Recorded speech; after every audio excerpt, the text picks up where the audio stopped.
Your goal as an animator will almost always be to create something that looks as realistic as possible.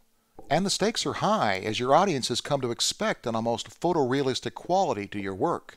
Viewers no longer turn a smile at just any computer-generated effort. No, these days they're looking for pretty much realism at its best. And in order to create the level of believability that'll turn heads, you need to do a couple things. First, you got to get to know your software of choice inside and out.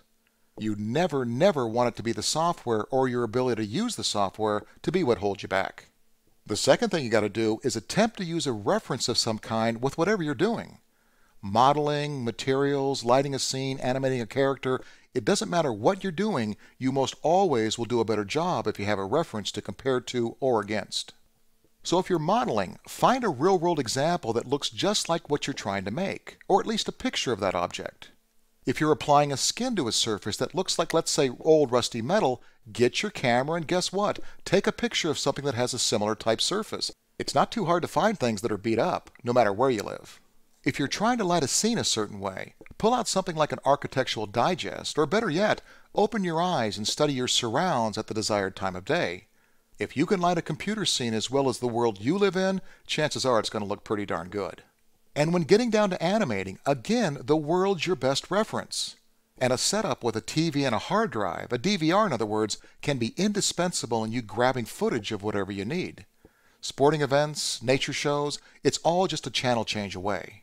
So get those references. Real-world objects, photographs, sketches, videotape, it doesn't matter.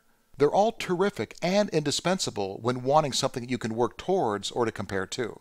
If you have a character, for an example, running through your 3D scene, grab a video camera and shoot someone running across the field or playground. Wouldn't that be a perfect reference to build off of? Or maybe that character's cracking a smile. How about using you as a reference? Grab a mirror and put a little bit of you in that character. You know how to smile, right? And even if the reference you use isn't perfect, it still makes for a better guide than nothing at all. So grab what you can get your hands on and get what you can out of it. You'll always do a better job using a reference to complete your work. Oh, and one more thing, don't ever think that using a reference as a point of comparison is cheating. No, it's working smart. Don't artists paint from what they see? Don't musicians many times play from what they hear? You as an animator are no different.